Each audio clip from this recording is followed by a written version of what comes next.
Vegas, and welcome to Face the Tribune, of course, with the living legend himself, Lamont Ross. Our good friend is out of town today on business, and I have the very, very special pleasure of having on radio Tribune host Bryon Watkins is with us today. And of course, you always learn 20 things when Bryon is on. We're so blessed to be having him with us today. He's a very busy guy, and he's taking time out of his schedule today to have us on. Bryon, thank you so much for joining us. What's going on? Hey, thanks for having me, Chris. I want to thank Las Vegas Tribune Radio for having me again on this is their show. It's not my show. Just to clarify that, I don't know if I clarified that before, but I'm always a guest here. But the name of my segment is called Procedural Law and Justice. But again, this is not my show. The show's been around, I think, before I even moved to Las Vegas. I moved here in 2001. I think you all have been around since like the 90s, I believe. Yes, sir. Yeah, so it's been around before me because someone asked me that before. I forgot who it was, but I just want to clarify that. So I don't take credit for people's anything. Right. And I also want to, I haven't done this yet on the show, but I also want to, people have asked me what got me started on this role. And that's because when I was unlawfully, I think I mentioned this before, but some new viewers always want to know, or they're going to eventually ask. I was unlawfully arrested for the first time when I was 39 years old for an agreed fray, a fist fight. That's all it was. There was no drugs, stealing the car, home invasions. The fight didn't include weapons, just our fist, that was it. But anyway, I also want to thank on Facebook, a lot of people like, there's so many, Rashawn Elam, William Amalong, Joseph O'Leary, David Johansson, David Rhodes, David Johnson, Kimberly Bolt, Gloria Hellman, Shannon Sovereign, Michelle Sovereign, I forget the last name. It's just a lot. It's just a lot. I'm surprised I remember all those names, to be honest with you, because people I know personally, I don't even remember their last name. So, unfortunately, some of the people that has made the biggest impact on me, people I've never ever yet to meet. Michael C. School's another one. But anyway, I just want to throw some things out there, give them a shout out. My passion is always about freedom. It's as simple as that. Our own natural born, unalienable, and our inalienable rights. To be blunt, is to be left the hell alone. It's as simple as that. Just want to be left alone by governments, and that was the crux of the Declaration of Independence, the American Revolution, and various rebellions prior to that. Now, with that said, let me say this, because this was brought up in my history class today, and I'll go back. We're talking about the American Revolution and what made it, some of the significance that came from it. One, it influenced the entire world, because a lot of the world always goes back as an influence, as a guide to the Declaration of Independence and the American Revolution. That's number one. Two, it let people know that even the so-called underdog can achieve. That's right. And number three, they wanted the freedom. It's as simple as that. Now, going over this in my History 101 class today, the professor was asking us these questions, and he would pause, so the class can intervene, come in. And the last one regarding freedom, no one would talk about, and then my professor would say, come on, class, come on. You remember your civics class, right? And everybody still was quiet. And I told my professor, I said, excuse me, professor, but I'm willing to bet most kids in this class never had civics, never even heard of it. And sure enough, that was correct. And that brought me to my friend on my Facebook, Michael Wilson, because Michael Wilson brought this to my attention like 5-6 years ago. How I didn't even know, I didn't think about it, how they have slowly but surely taken civics out of schools. But taking out the key major parts of education. They don't want you to know certain things, so they don't want you to know the rights and the powers that you, as your own man and as your own woman, really have. They don't want you to know that. They want you to think that governments give you rights. They want you to think that you have to rely on government. They want you to think you can't do anything without local, state, and federal government intervention. And that's the total opposite. That was the crux of the Declaration of Independence, which is the Declaration of War, because it was during wartime. And then brings in the Constitution. And the Constitution technically is not a document of laws. It's technically a document of rules to let you know how the three forms of government are supposed to operate. That's what it really is. So someone can ask, well, if that's the case, and if that's true, which it is, and I will say that with the utmost confidence, then what did the Founding Fathers use as a crux, as a basis for law? They used one thing, the Enlightenment era, the 17th and 18th century, hence the social contract from John Locke, Rene Rousseau. There was a few others that were involved, and I forgot off the top of my head. That's what they used. That was the guy. And the social contract is people naturally do the right thing anyway. You don't need some enormous amount, stacks of laws or rules or whatever to tell you what not to do. By human nature, we do the right thing all the time. Right. Like I said before, those are just written to let you know what the ramifications are going to be if you violate the social contract. All of us are under a social contract. If I walk out my door, I'm under a social contract with the public. I'm not going to harm you, damage your property, defame you, whatever in any way. All of us are under a social contract. But a lot of people listening to this really have no idea what I'm talking about because they haven't read history. And I'm guilty of it too. I didn't start really delving into history until like maybe 8-9 years ago. I'm 45 years old. So I'm not perfect, but I say these things and these terms, these terminology so that I planted the seed. Now what you do with it is up to you. I can't force that into your head. You're going to have to do it on your own. You're going to have to want to do it. It's as simple as that. So, but getting back to freedom, and that's why I stress that so much. And I always tell people to take lessons from the past, take lessons from the dead. And I always like to reiterate the civil rights era. Look what the blacks were doing during the civil rights era, wanting their freedom. They risked life and limb for it. Same thing with Shays' Rebellion, the Whiskey Rebellion, the Indians. They wanted their freedoms. That's the bottom line. And they did whatever it took, even risking life and limb, to get it, which is why all that history that I've embedded into my mind now, that's why when I say about the police, because even during the Revolutionary War, they used the term police, and who were the police in England? The redcoats, their army. Well, that's why I say police today, technically, in a lot of instances, there are the redcoats. People want to be left alone. They're walking down the street.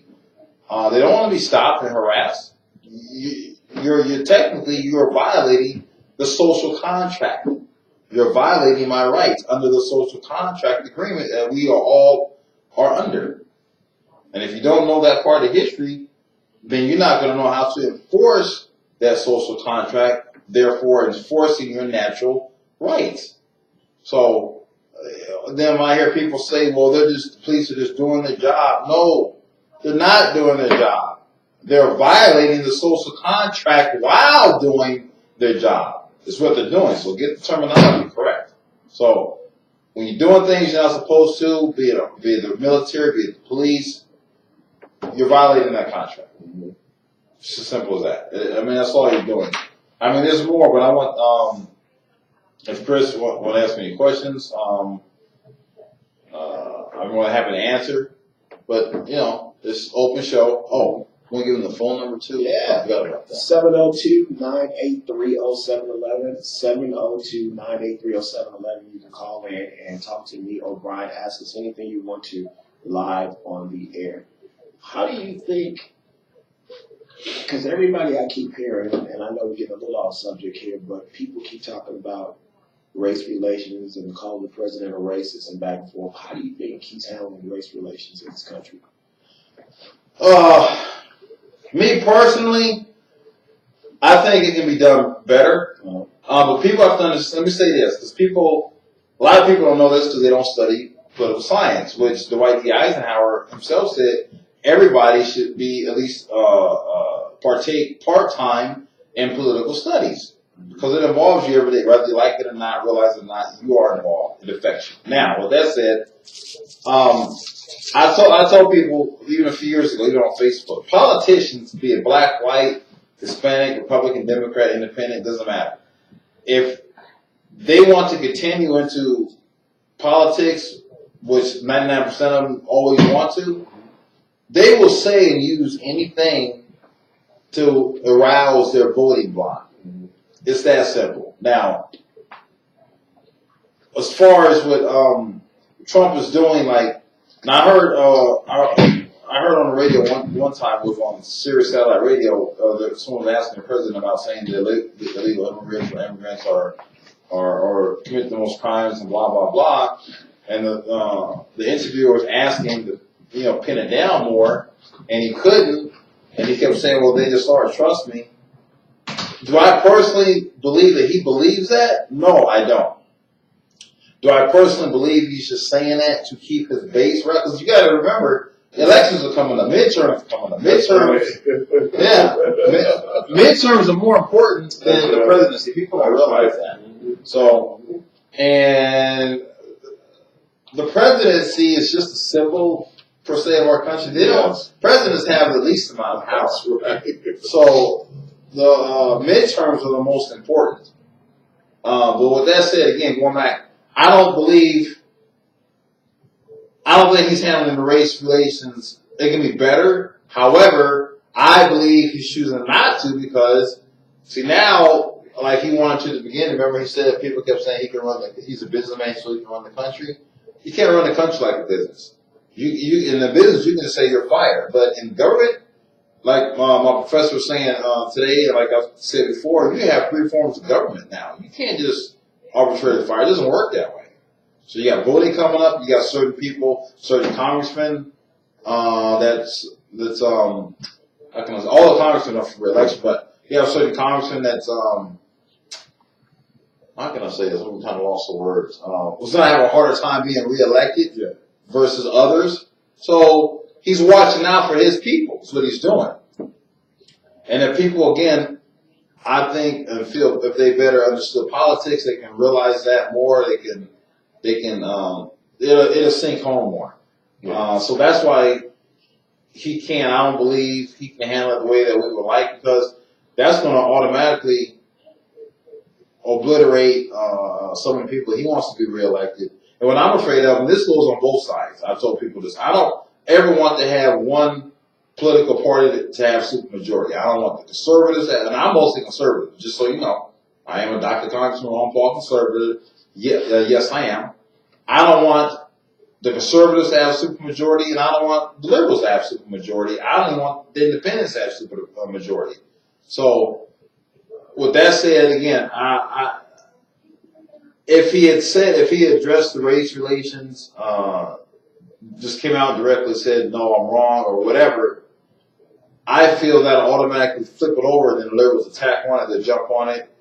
Some of his own people may not like what he said and just not even vote for him at all. And bam, then you're going to have the Democrats have supermajority. Yeah. And it can work, vice versa. Me personally, I don't like to have one party to have supermajority. I don't like it. I just don't. I think that the liberals, the left wing, they want a race war. Yeah. I do believe that. I've never in my life cut on the news every day. Yeah. And all you hear about is race. Yeah. I mean, from morning to evening, it is hammered in everybody's head. Black and white. Yeah. Yeah. And all white people are bad. Which is not true. They're out here killing black. Yeah. I know. That's not true. That's all you hear. And I don't like hearing football. Yeah. I mean, I don't know. I don't like where this is going. I just don't. I hope it gets better. As far as the NFL, and I want to talk on that on another segment of the show. As far as them standing up for their own police and rights, I agree with that. I mean, ask anybody. I don't care. Just like I told you all before, even if I see a Klan member marching down the street with a swastika, I don't care. That's your right. I don't care as long as you're not inciting a riot. Like you're marching down at the same time, Absolutely. saying all kind of racial expletives. Now, okay, no, because now you're trying to incite a riot. I disagree with that part. The fact that at the very least this is bringing about just race talks, period. But the negativity about it, again, I'll go more into detail with that. That show alone is going to be maybe an hour, maybe 2 hours. It's just bad. It's just If you have an opinion, and me and Rolando were talking about this the other day, if you have a differing opinion today, you're a racist. If you're white, you're a racist. If you're black, you're Uncle Tom. yeah. You cannot think differently than how the liberals, how CNN, MSNBC, you're supposed to think that all police officers are bad, and they go around shooting unarmed black men. Uh-huh. And, Donald Trump is a racist, and the whole administration is a racist, and you should kneel down when the national anthem is playing. If you think anything other than that, you're a racist. Yeah. It's Now, incredible. I like the fact that how they stood up and they crossing arms is fine. That's cool. Because I see a lot of white players doing it as well. Mm-hmm. Just that act alone, that's what should I say? That's the average person said, why are they standing crossing arms? Oh, it's about police brutality or injustice, whatever the case would be. At least the subject could be mentioned. So that's cool. I like that. But when you start saying, just like when I see pictures on Facebook or talking about blacks that are, like I saw one, I forgot what it was, how one black guy was standing up for his rights, and he said, well, all blacks are just questioning cops. So I said, wait a minute, stop. Whites do it too. If anything, I've learned a lot of that from white conservatives. So, how to do it properly. So, so when I hear things like that, or, say, well, he's just being a black thug, and that's not right. No, stand up for their rights. That's what conservatism is all about. Stand up for your rights to not be stepped on by some local, state, or federal government official. That's the point. That's the issue. So, I don't know. It's just. What's amazing to me is how nobody stood up for Colin Kaepernick. None of the teams want to give him a job. Yet everybody now, all over the league, is doing the same thing that he did. Yeah. Well, if they believe in his rights so much, why don't they hire him to be a quarterback? Yeah, give him. Yeah, so that's I thought maybe. One of those players has enough influence to get him on the team. Get him on any team. Why? That's what I'm not. If you believe in him now and everybody's linking arms and everybody, then I'm some owners. Right. So sign them up. That may happen still. We don't know. That remains to be seen. I stopped watching before this even incident happened. I stopped watching football because of that movie Concussion. Yeah. When I saw that movie Concussion, me and my girlfriend saw that movie about 2 months ago. That's why I stopped watching football, because the man was technically a whistleblower. Came out and said what the league was doing about the concussion, how they were keeping that hidden, and they threatened him. They threatened him, almost ruined his life, almost had his friend arrested. And I'm thinking that's the NFL, another corporation. You all know how I do not like corporations. See, you stopped watching for different reasons. Yeah. I stopped watching because it's not enough hitting. Oh, yeah, see? The game is just unwatchable. Yeah. It's like flag football. Yeah, I've heard that too. I've heard that too. How they're very lenient on a 250-pound quarterback the size of a linebacker. Yeah. So, I mean, I don't know. Me too. So I used to really enjoy football. Kind of digress, but we'll get back on the subject. It was like in the 80s. Mm-hmm. I mean, man, them boys played hard. They played with passion. Yeah. Just like we attack our rights in the historical documents, we do it with a passion. We don't do it just for a veneer surface that looks good. We're serious about it. So, but yeah, when I saw that movie Concussion, it's a very good movie. I recommend you all see it with who played a part? I forgot the name. Will Smith. Yeah, played a part. Very good movie. How he's just exposing the truth to brain injuries.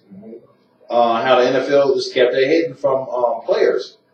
Now, matter of fact, let me say this. This can be incorporated with laws. The exact same thing with laws. A lot of people were saying,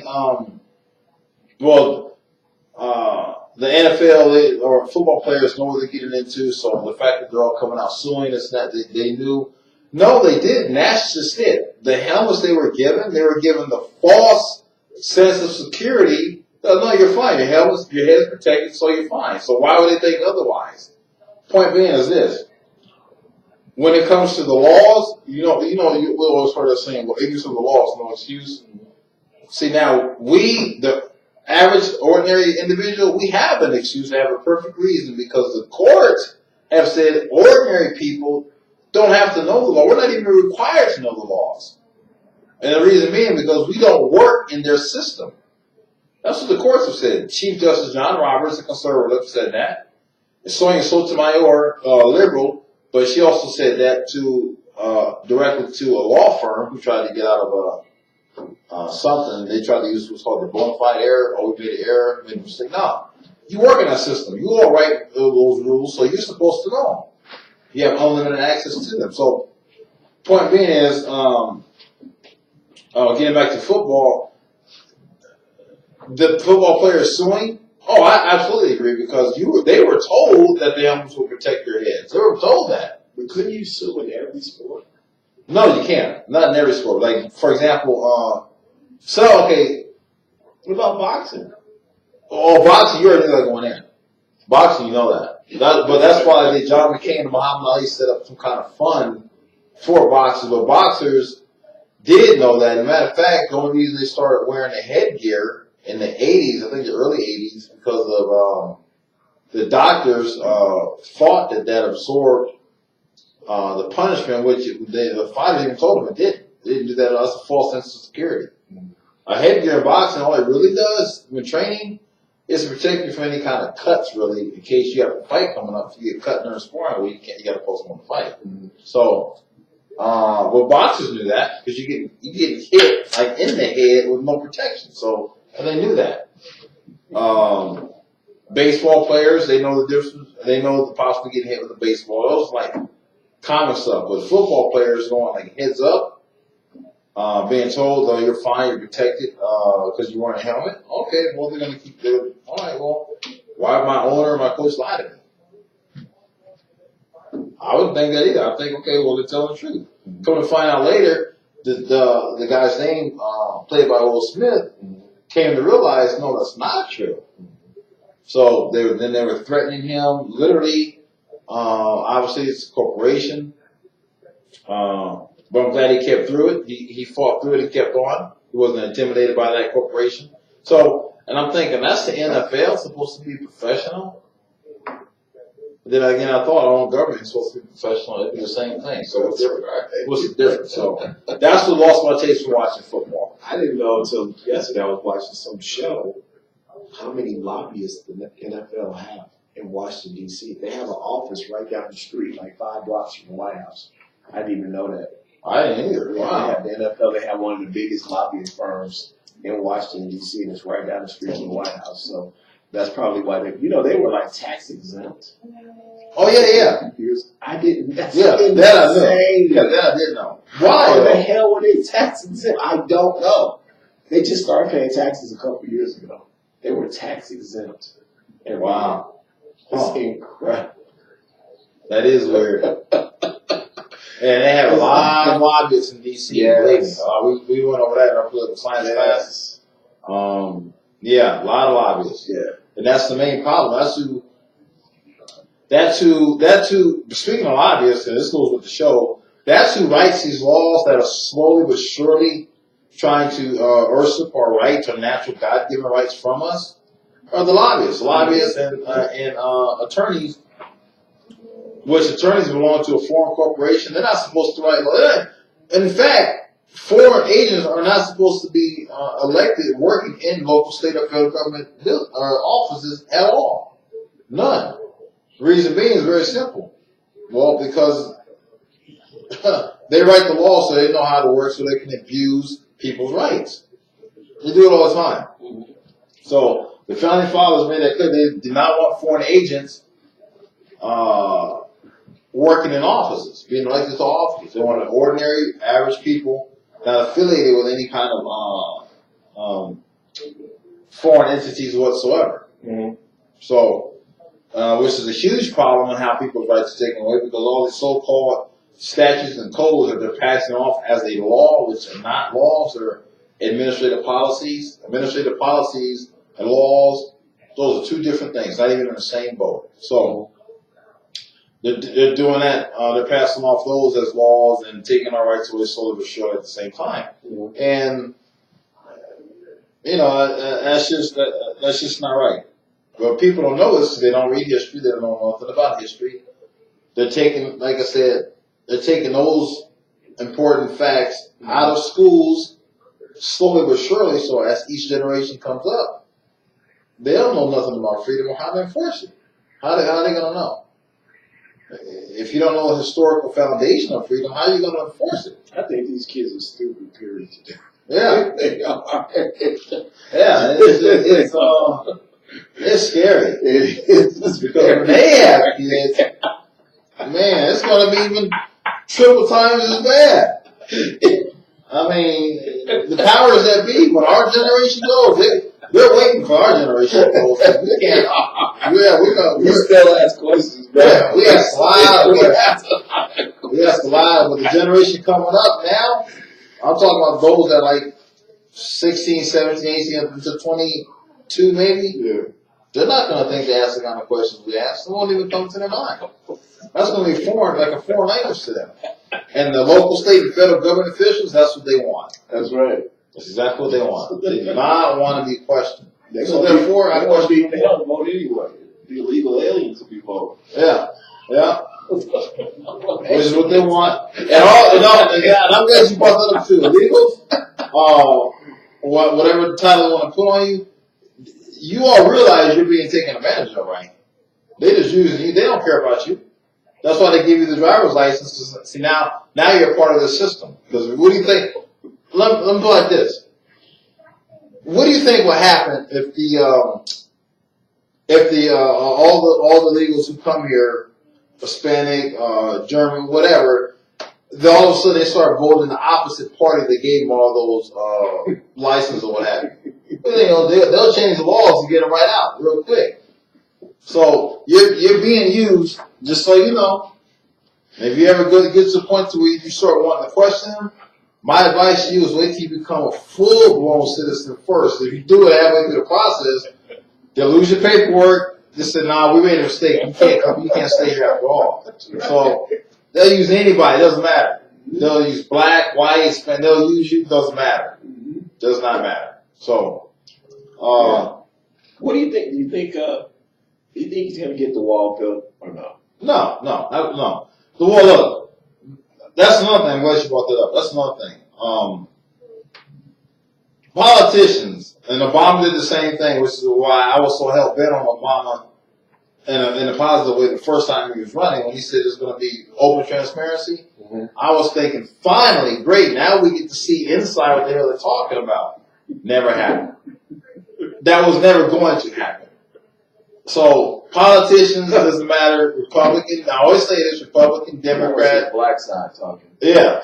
They'll say anything to get that vote. Now, do you honestly believe that walls, I didn't believe, when he first said it, I said, no, he's just being a politician. So, when you hear me say things, especially studying political science, when you hear me say, oh, he's just being a politician, or she's just being a politician, what I'm really saying is, they're just full of, you know what, to appeal to the voting base. Now, so you don't think there's really going to be a wall? No, it's not going to be built. And I can tell you why. And he said Mexico's going to pay for it. Oh, man, hell no. That ain't going to happen at all. That, no. People believe that. No. And I'm like, are you serious? Look, the main reason why it's not going to get built is because of the drug trade. Right. Who do you think's involved in all these? I mean, the former LAPD narcotics detective Michael Rupert, he went on open record but he's dead now, ironically, proved that the CIA, FBI, and local police funnel drugs and guns into the poor ghettos. That's right. That's money. Millions on top of it's a billion. Yeah, billions. Now you think you're going to build a wall to stop that? Hell no. It empowers too many people. That's not going to happen. Now, I'm sure President Trump knows that being around the world, being stuff that he's involved in, being a billionaire himself. And with that said, no, I'm not saying he became a billionaire because of drugs. I'm not saying that. Just being around that type of elitist crowd, so to speak. He knows what kind of corruption is going on. I know he knows. And Obama, now that he's a full-fledged multi-millionaire, he too knows what's going on. So, if the drug trade wanted to be they really wanted to stop the drug trade, they could have. They don't want to. It employs too many people. Drugs funds everything. Yeah. It funds the economy. Yeah. It does. Yeah. It funds the economy. It's not going to be prostitution. Oh, yeah. Oh, yeah. People don't know the sex trade. Yep. Dude. Yeah. And that's what we see. Exactly. So we can only imagine what goes on behind closed doors. I was just talking. It's so weird, man. I know we talk about everything on this show. Yeah. But I forget who I was talking to. I was talking to somebody about this. I think I was talking to my nephew. And he was shocked when I was telling him. I said, listen, you don't know how many women are smuggled into this country every day. Oh. To be part of this.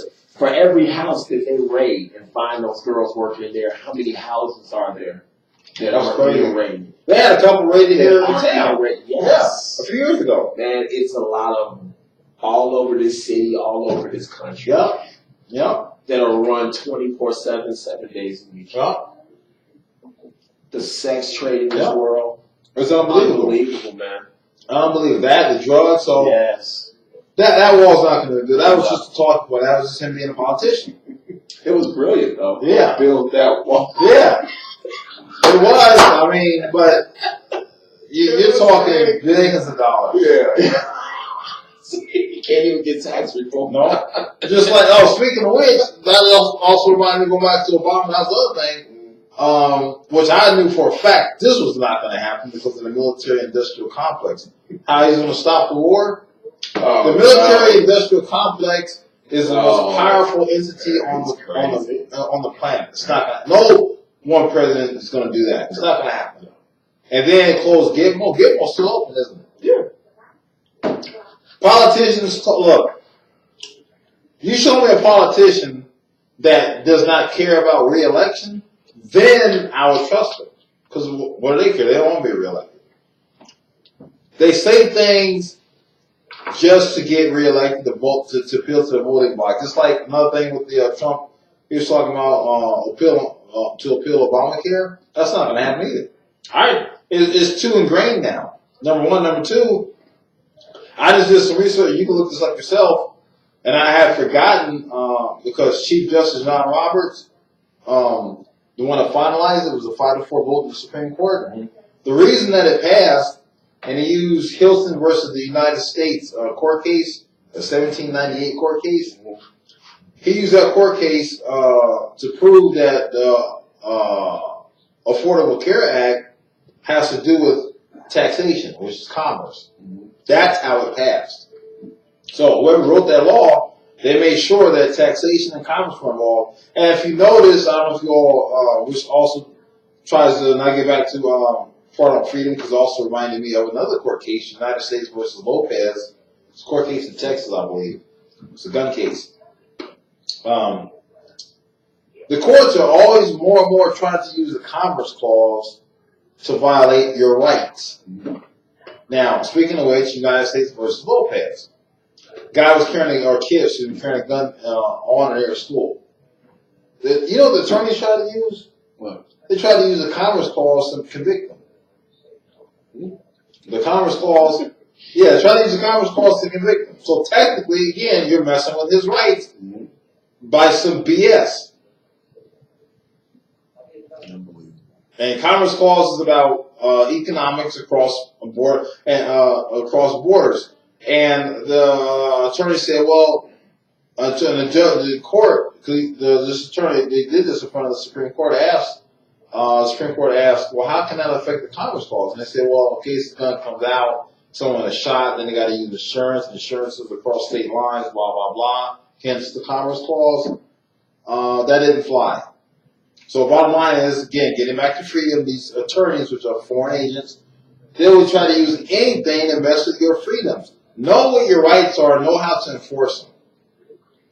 It's as simple as that.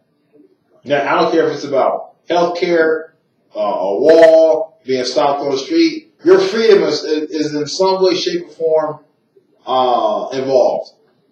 So, and again, like the late Dwight D. Eisenhower said, all people should be involved at least part-time in politics. Because that's where the laws come from. Because people have this misconception that political science and laws are two different things. No, they're one.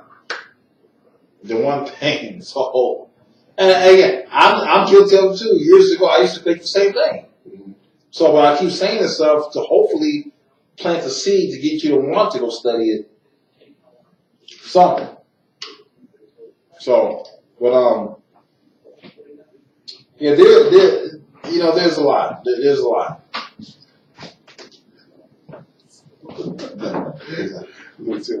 Oh, okay. So, I don't feel if you want to add anything else. Yeah, I mean, I just think that, listen, the system, the way that they developed it, to me, is brilliant. Yeah. It really is. I mean, the people that run things in this country are sick but brilliant at the same time.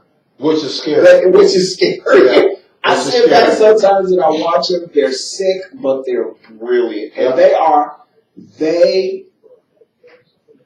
what I love about this country and what makes it the most disturbed but the greatest country on earth is because they developed a system to protect rich people in this country. Because that's what it's all about. It's all about the money. Yeah. And they protect wealthy people in this country by any means necessary. Yeah. I mean, this system here is set up. If you make it, they're going to protect you. Yeah. Once you get into that club, and that club is expanding and it's biracial. That's the one thing I like about it. They don't care what color you are. If you got money, they're going to protect you. Yeah, green. That's the color. You got green. That's all. And that's different from any other country. If you got money here, they will go out of their way to protect you. And make laws to protect you. It's brilliant. Yeah. It really is. It's brilliant. I'm glad you brought that up. Yeah. Speaking of money, going back to President Trump, I go to the gym. I don't go to more like I used to. There's a guy that goes there. I really believe it or not. I don't care, but I believe what he said because I just believe him. I put it like that. He told me he does painting, and he told me that when he used to live in New York, he knows very wealthy people in New York, where Trump is from, and he was telling me we were talking about why you think he ran for president. And he told me, well, it's probably to spite some people in New York. So I asked him, I said, what do you mean by that? He was telling me because at the time, Trump wasn't, at the time, I don't think he was a multi-billionaire, he was just a multi-millionaire still. And he was telling me the guys that he was talking to, he's talking about Trump. Trump tried to fit into this club. These individuals were billionaires. Not millionaires, they were billionaires. And he was telling me at the time that Trump tried to fit into that club, and you know what they told Trump? Well, no, you pretty much got to go. You don't belong. You're not one of us. You're not part of the billionaires club. And personally, I think that's one of the driving forces that made him run for president. Just to say, okay, now I'm president. I'm bigger than the billionaire. I'm the president. That's right. I think he did that in spite. Yeah. To be quite honest with you. But I just want to throw that out there. I'm going to tell people that because when we're talking about money, this is happening in New York years ago. Yeah. They shunned Trump at the time because he wasn't a billionaire. So I think that with the accumulation of other stuff. I mean, he did something, and I saw. No pun intended. He had a Trump card. What scares everybody to death in Washington, D.C. is that he's laid a very dangerous blueprint against the powers that be.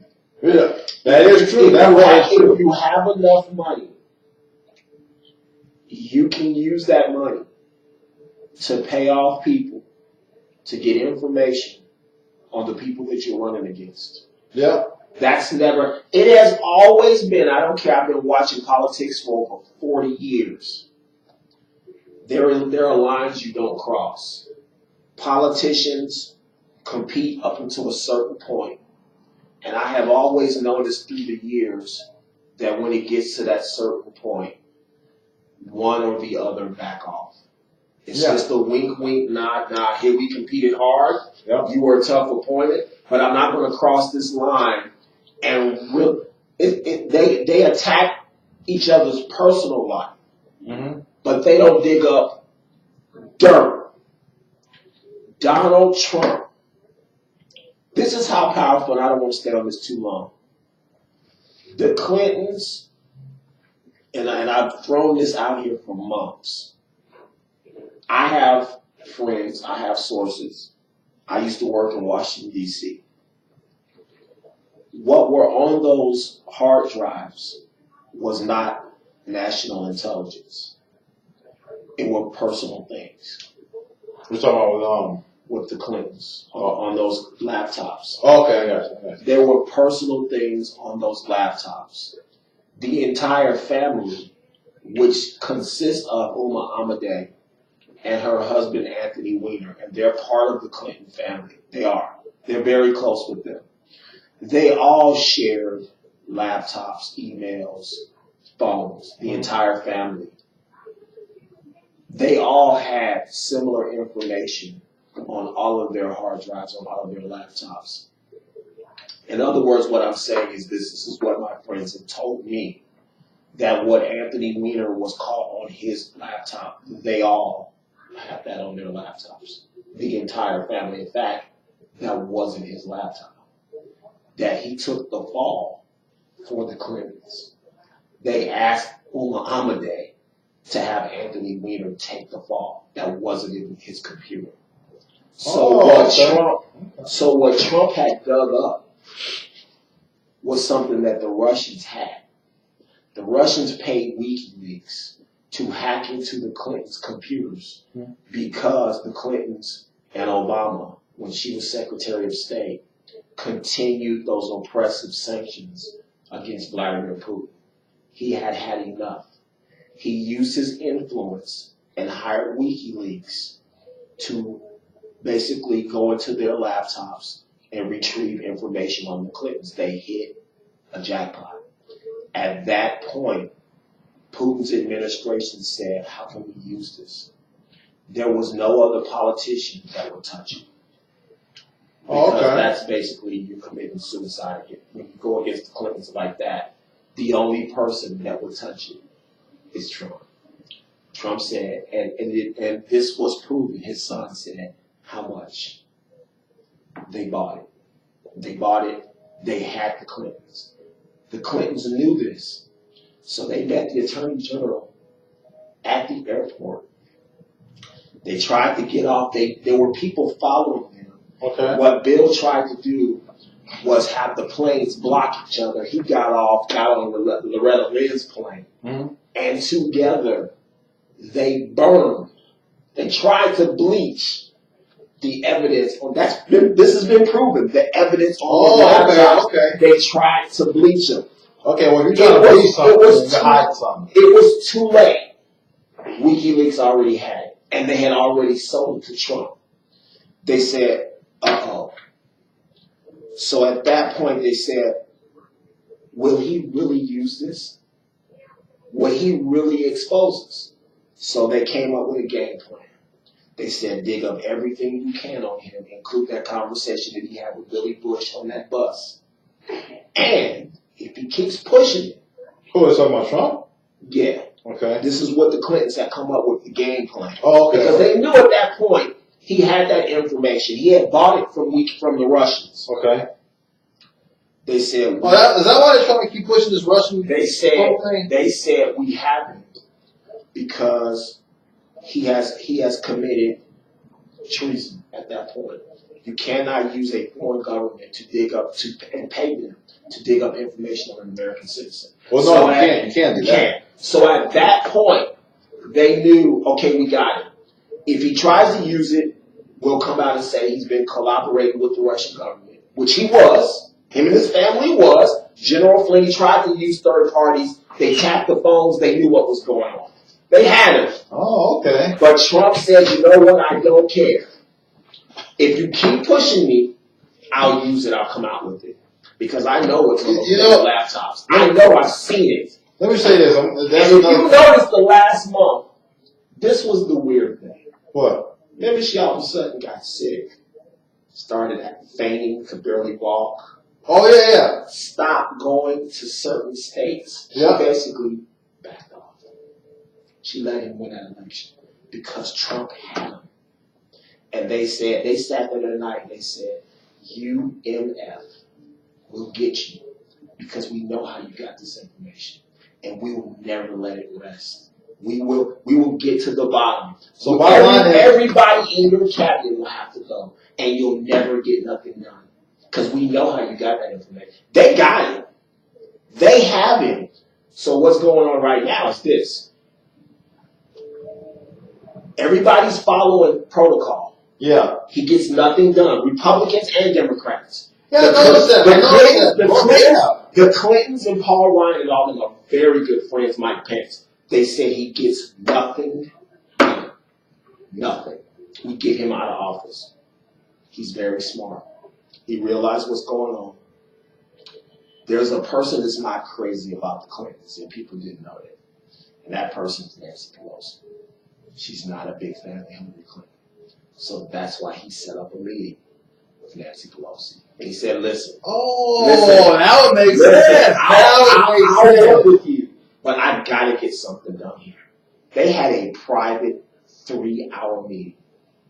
That was the weirdest meeting. People were like, what the?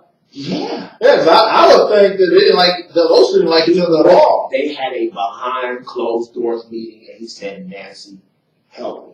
Because these mothers they're not going to help me at all. I'm not going to get anything done. And she said, let me tell you what I want. Let me tell you what I want. You're going to fire Bannon.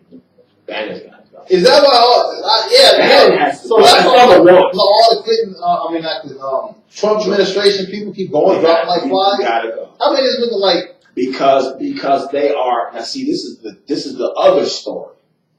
The other story is Bannon and them found out what was going on. Okay. They realized this guy's going to win. This dude is really going to win. Now, this is what I'm going to do. You're going to let me run this damn campaign. And I got a lot of white supremacist friends that want things done. We're going to make America great again. We're going to put those white people back to work in the coal mines. Because those are the people who buy Breitbart newspapers. So this is what we're going to do. Okay. Pelosi and those San Francisco people weren't having that. They wasn't having that. Yeah. So she said, they got to go. You get rid of all those right-wing nuts, the white supremacists that you didn't hire. Because they're just flat-out white. I mean, I like them, but they're just flat-out white supremacists. They make no bones about it. When they say make America great again, you know what they mean by it. They mean white. There's no bones about that. Okay. And that's why, and this is the one thing the Democrats are right about, that's why the white supremacist groups, he will not denounce them. He will not denounce them. He will not. And that's why they feel so empowered. Because they know what Breitbart stands for. They know what Steve Bannon stands for. They know that. And they know Donald Trump will never denounce them. He goes abroad, he talks about, but he will never specifically denounce those white supremacist groups because those are the people that voted for him. And Bannon got them to vote for him. They came out and he won Pennsylvania. When is the last time won Pennsylvania? He got all of those votes. He got all those votes. Well, that's what I was telling people. See, he's appealing to Pelosi. Even if Trump himself doesn't like him, He's appealing to the voting base. So check this out. If you notice, and I know you're very smart. This is one of the smartest guys I've ever talked to in my life, everybody. Have you noticed now what the Democrats want? You heard the news the last few days? No, I haven't worked. Now they want Pelosi gone. Oh, now they want her gone. They want her gone. Now the Democrats and the Republicans, it's time for her to retire. What? Why? She ain't your champion all of a sudden. Because they know she cut a deal with Trump. Oh. They know that. They know that she went in there and had a meeting with him and cut a deal with him. So she's going to get what she needs and what she wants to stay in power, and watch her start working with Trump to get the votes. Watch tax reform. Because they're all friends. Oh, don't let Republicans, they don't believe that. Yeah, I know. She can go talk to Paul Ryan. Yeah. He can go talk to those. Watch what gets done now. See, everybody got their piece of the pie. And the people that are going to be mad, they got shut out in the end by the Clintons. Yeah. The Clintons. Now, what they did do was this. He said, go home and be rich. Run your damn foundation. Because remember, they were investigating that foundation. Yeah, they were. You haven't heard anything. I heard nothing about it. Anything about that. He said, just go home, keep making your hundreds of millions of dollars and giving your speeches. Stay out of this. Yeah, I know they charge for a speech of like $25 grand, something like that. Stay out of it. So everybody, and so the biggest losers, and you touched on this a half an hour ago, are the people that really believe that crap that he was saying. Yeah. He's not going to do none of that. He's going to stay in power is what he's going to do. Yeah, he wants to be real. He wants to be real. And again, folks, when I say that, be advised. When I say that, don't say, because some people even on Facebook accuse me of this whole Bryon, you're just being a liberal. No. I don't care who's in office. I don't care if it's Trump, conservative, Obama, liberal. I don't care. Politicians will say whatever they can to appeal to the people that voted for them. That is a fact. Don't take my word for it. Take your butt down to a college, take some political science classes, and engage in conversation. You'll see what I'm talking about.